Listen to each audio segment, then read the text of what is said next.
Hello guys, आज हम पढ़ेंगे बहुत ही important topic that is AIDS. पहले हम देखिए कि इसकी फुल फॉर्म क्या है। एड्स की फुल फॉर्म क्या है? Acquired immuno deficiency syndrome. Acquired immuno deficiency syndrome का मतलब है, एक्वायर्ड का मतलब है मतलब ये जो डिजीज़ एड्स है ये हमने एक्वायर्ड की है ज्यूरिंग आवर लाइफ टाइम। मतलब ये एक कंजेनाइटल डिजीज़ नहीं है, ये बर्थ से ही नहीं होती है। इम्यूनो डेफिशिएंसी का मतलब है डेफिशिएंसी ऑफ इम्यून सिस्टम, और सिंड्रोम का मतलब है इसके बहुत सारे सिम्टम्स होते हैं। तो इसमें पहला पॉइंट है deficiency of immune system acquired during life time indicating that it is not congenital disease. मतलब ये एक डेफिशिएंसी होती है इम्यून सिस्टम की जो हमने एक्वायर्ड की है during life time indicating that it is not congenital disease. ये एक कंजेनाइटल डिजीज़ नहीं है, मतलब ये बर्थ से ही नहीं होती है। दूसरा है सिंड्रोम। सिंड्रोम का मतलब है मीन्स ग्रुप ऑफ सिम्टम्स, इसके ग्रुप ऑफ सिम्टम्स होती है। तीसरा पॉइंट है इसमें रिपोर्टेड इन 1981 इन यूएसए में ये फर्स्ट टाइम रिपोर्ट की गई है। In last 25 years killing more than 25 million persons और पीपल। मतलब जो लास्ट 25 years में देखा गया है कि इसे मोर देन 25 मिलियन पीपल जो है वो उनकी डेथ हुई है बिकॉज ऑफ दिस एड्स। अब है कॉजेटिव एजेंट क्या है एड्स का। AIDS is caused by HIV virus which is retro virus that is envelope enclosing a single stranded RNA genome।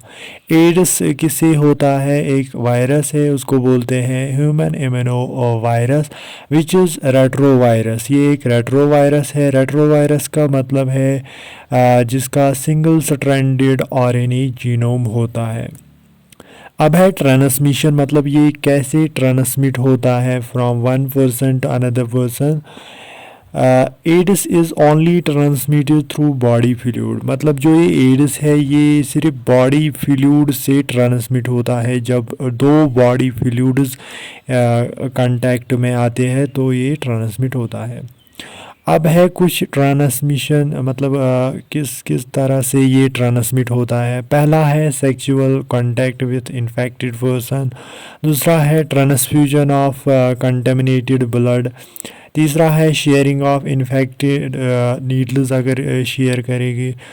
और चौथा है mother to child through placenta. जो placenta एक कनेक्शन होता है बिटवीन मदर एंड फीटस, तो वहाँ से भी ये ट्रांसमिट हो सकता है। अब है इंक्यूबेशन पीरियड। इंक्यूबेशन पीरियड कितना होता है? 5 to 10 years इसका इंक्यूबेशन पीरियड होता है। और ये ट्रांसमिट होती है सिर्फ बॉडी फ्लूइड से, मियर टच करने से ये ट्रांसमिट नहीं होती है।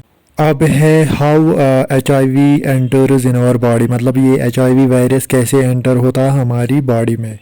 जैसे ही यहाँ पे HIV वायरस है ये फर्स्टली अटैक करता है हमारे जो बॉडी में मैक्रोफेजेस है उनको ये अटैक करता है।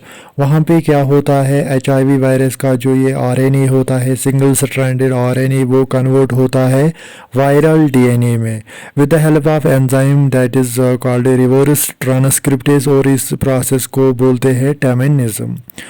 जब ये कन्वर्ट हुआ वायरल DNA में तो वायरल DNA फिर इनकॉर्पोरेट होता है विथ होस्ट सेल DNA। मतलब मैक्रोफेजेस का DNA के साथ वो इनकॉर्पोरेट होता है।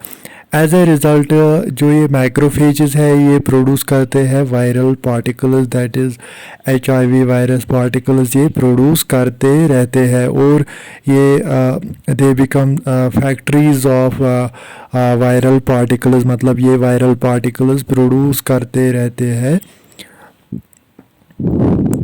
Macrophages, they become factory of viral particles. HIV virus particles ये प्रोड्यूस करते रहते हैं।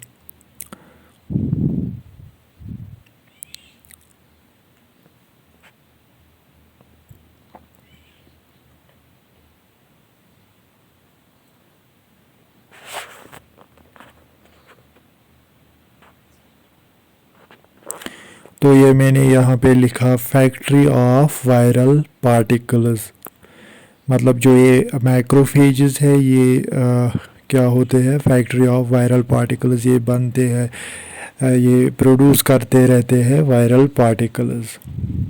एज ए रिज़ल्ट जब इन्होंने प्रोड्यूस किए वायरल पार्टिकल्स, तो जो ये वायरल पार्टिकल्स वो फिर अटैक करते हैं हेल्पर टी सेल्स को और वहाँ पे रेप्लिकेशन करते हैं। रेप्लिकेशन का मतलब है वायरल डीएनए से डीएनए बनेगा और मोर वायरल पार्टिकल्स यहाँ पे बनेगी। तो वो वायरल पार्टिकल्स फिर अटैक करेगी अदर हेल्पर टी सेल्स को। एज ए रिज़ल्ट जब उन्होंने अटैक किया अदर हेल्पर टी सेल्स को, तो यहाँ पे जो है हेल्पर टी सेल्स का जो नंबर है मतलब वो रिड्यूस हो जाएगी। हेल्पर टी सेल्स यहाँ पे रिड्यूस हो जाएगी हमारी बॉडी में। हेल्पर टी सेल्स जो कि किलर सेल्स होती है, जो स्टिमुलेट करती है बी लिम्फोसाइट को और वो प्रोड्यूस करती है एंटीबॉडी। एज ए रिज़ल्ट जब यहाँ पे हेल्पर टी सेल्स रिड्यूस हुई तो हमारी बॉडी जो है वो इम्यूनो डेफिशिएंट बनती है। ड्यूरिंग दिस टाइम, अगर इस टाइम पे कोई भी डिजीज़ इस पर्सन को अटैक करती है तो वो मतलब इसकी डेथ हो सकती है इन डिजीज़ों से, बिकॉज़ ये इम्यूनो डेफिशिएंट होता है, इसका इम्यून सिस्टम इस टाइम पे काम नहीं करता है। और इसका जो डायग्नोस्टिक टेस्ट होता है वो होता है, उसका नाम है Eliza, that is enzyme linked immunosorbent ऐसे ये इसका डायग्नोस्टिक टेस्ट होता है। तो ये हमने पढ़ा एड्स, मतलब एड्स और HIV वायरस कैसे एंटर होता है हमारी बॉडी में।